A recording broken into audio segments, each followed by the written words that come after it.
and welcome to today's edition of Headlines Nigeria this beautiful Thursday morning. Reaching you from Internet Television International Studios in Abuja, I am Grace Ukos with a quick summary of news making the headlines in our national dailies.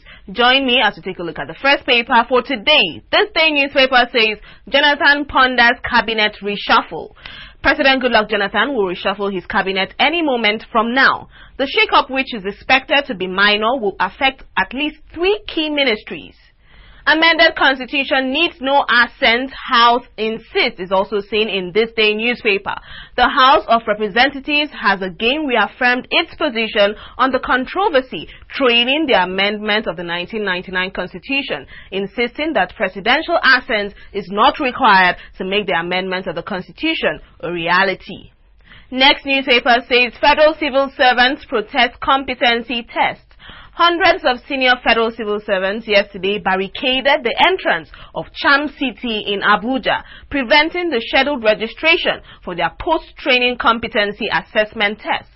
The workers, who are on levels 14 to 16 in the various ministries, departments and agencies of the federal government, protested against the planned receipt of the assessment test organized by the head of service of the Federation, Stephen Orosanye. EFCC detains Akingbola. No sooner had Erastus Akingbola, the former chief executive of Intercontinental Bank, arrived at the premises of the Economic and Financial Crimes Commission yesterday than his traveling documents were seized by the agency, who had since last year declared him wanted. And in Daily Trust newspaper, Obasanjo, National Assembly members are corrupt. Former President Olusegun Obasanjo has accused senators and members of the House of Representatives of corruption through the padding of the federal budget and collection of billions in unjustifiable allowances. Nigerian Compass 2011, kidnapping fever grips Southeast politicians. The Deputy Speaker of the Anambra State House of Assembly, Mr. Uzo Ugamadu, says politicians in the Southeast zone are dragging their feet about next year's election for fear of kidnapping.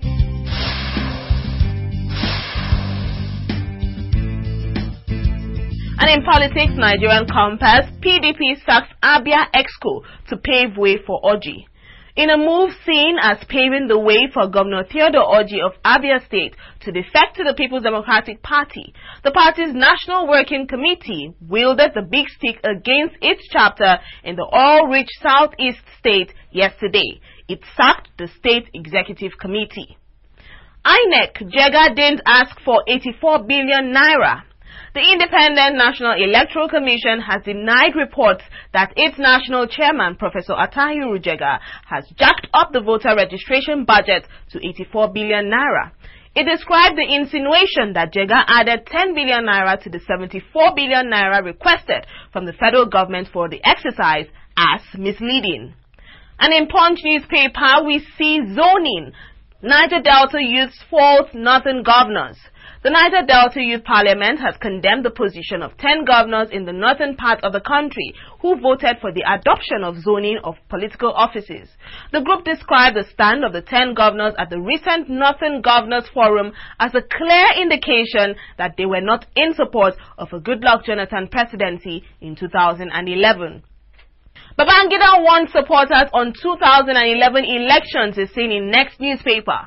Former military president and presidential aspirant Ibrahim Babangida has warned his supporters not to upset the electoral agenda of the federal government, but strive to abide by the rules of democracy. And now moving over to business news, Punch newspaper.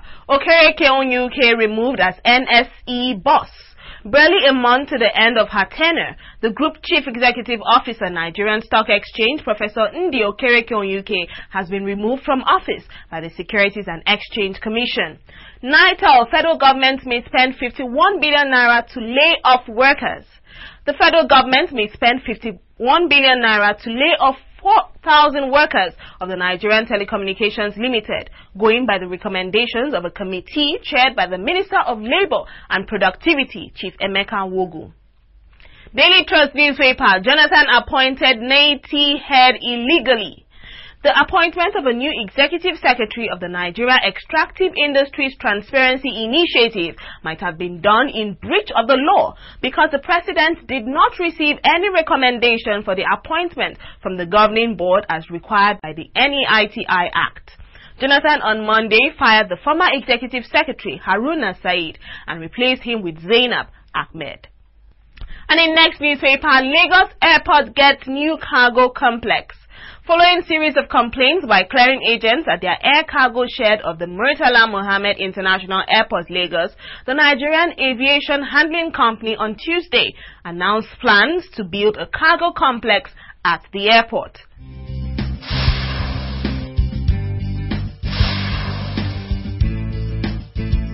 And in sports news, next newspaper, Ayimba shoots to the top at Super 4.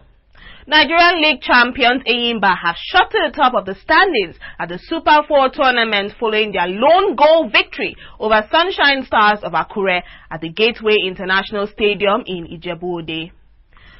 Fashuba targets Commonwealth gold. Nigerian sprinter Olusoji Fashuba has one burning desire, and that is to beat other contestants to the gold medal at this year's Commonwealth Games taking place in Delhi, India.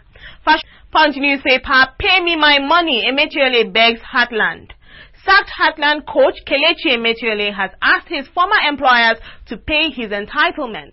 The former Green Eagles player was axed along with his assistant Ben Iroha last month after the Owerri club failed to seal a place in next season's CAF Champions League.